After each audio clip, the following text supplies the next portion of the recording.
అవకాశం ఉందా అంటే చాలా వరకు అనుమానాలే కనిపిస్తూ ఉన్నాయి.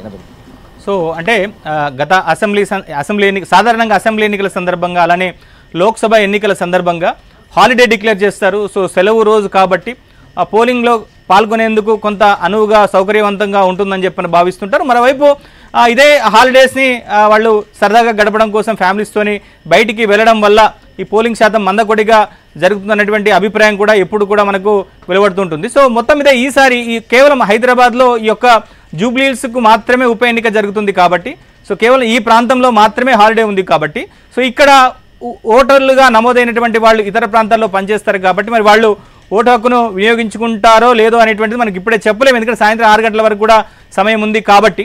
సో గత అంటే 2023 అసెంబ్లీ ఎన్నికల సందర్భంగా 47.58% పోలింగ్ నమోదైతే, సో లోక్సభ ఎన్నికల సందర్భంగా కేవలం 45.5% మాత్రమే పోలింగ్ నమోదైంది.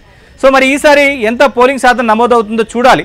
సో ఇప్పటివరకైతే ఆ పోలింగ్ బూతుల దగ్గర మనకు ఉదయం ఒక అరగంట గంట పాటు కొంత వాతావరణం అంటే పోలింగ్ సందర్భంగా అక్కడ పోలింగ్ కోసం ఓటేయడానికి వచ్చినటువంటి వాళ్ళు కొంత కనబడ్డప్పటికీ కూడా సో సమయం గడుస్తున్న కొద్దీ కూడా అన్ని పోలింగ్ బూతులన్నీ కూడా వెలవెలబోతున్నటువంటి పరిస్థితి కనిపిస్తోంది. సో ప్రధానంగా ఈసారి ఈ ఎన్నికల్లో అంటే హైదరాబాద్లో ఎప్పుడు ఎన్నికలు జరిగినా ప్రధానంగా ఓల్డ్ సిటీలో కనుక చూస్తే సో మైనారిటీలో ఓటింగ్ పర్సెంటేజ్ 28% మించి కూడా మనకు కనిపించదు. సో ప్రధానంగా మనకు కనుక చూస్తే ఓల్డ్ సిటీలో ఇప్పుడు ఎంఐఎం గెలిచినటువంటి 7 స్థానాలతో పాటుగా మిగతా ప్రాంతాల్లో మైనారిటీలు ఎక్కువగా ఉండేటువంటి ప్రాంతాల్లో మరి అన్యాయంగా 12-13% మాత్రమే పోలింగ్ నమోదైనటువంటి నియోజకవర్గాలున్నాయి, డివిజన్లు కూడా ఉన్నాయి, పోలింగ్ సెంటర్స్ కూడా ఉన్నాయి. సో ప్రధానంగా ఇటు ఈ జూబ్లీ హిల్స్ అసెంబ్లీ నియోజకవర్గంలో ముఖ్యంగా బోరబండ కావచ్చు, రహమత్ నగర్ కావచ్చు, షేక్పేట కావచ్చు, ప్రధానంగా ఈ 3 డివిజన్లలో ఎక్కువ శాతం మైనారిటీలు ఉంటారు. అంటే దాదాపుగా 70% పైగా మైనారిటీలు ఎక్కువగా ఇక్కడే ఉంటారు. సో ఈసారి అంటే దాదాపుగా 135,000 మంది మైనారిటీలు ఇక్కడ ఉన్నారు కాబట్టి సో ఈ 135,000 మంది మైనారిటీల్లో ఎంతమంది ఓటు హక్కును వినియోగించుకుంటారు, ప్రధానంగా ఇటు మైనారిటీల లక్ష్యంగా ఇటు బీఆర్ఎస్ అలానే కాంగ్రెస్ పార్టీ ఎన్నికల ప్రచారాన్ని జోరుగా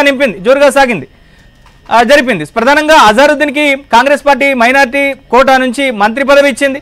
సో మరోవైపు బీఆర్ఎస్ పార్టీ ఒక మైనారిటీ నేతను కాంగ్రెస్ పార్టీకి సంబంధించినటువంటి స్థానిక కార్పొరేటర్ వల్లనే ఆయన చనిపోయాడు కాబట్టి ఆయన భార్యను తీసుకొచ్చి ఎన్నికల ప్రచారంలో బీఆర్ఎస్ పార్టీ ఎన్నికల ప్రచారం నిర్వహించింది. సో మైనారిటీ ఓటర్లను ఆకర్షించడం కోసం ప్రధానంగా కాంగ్రెస్ బీఆర్ఎస్ పార్టీ పాటలన్నీ కూడా పడింది. సో ప్రధానంగా ఈ 3 డివిజన్లలో అసలు ఎట్లాంటి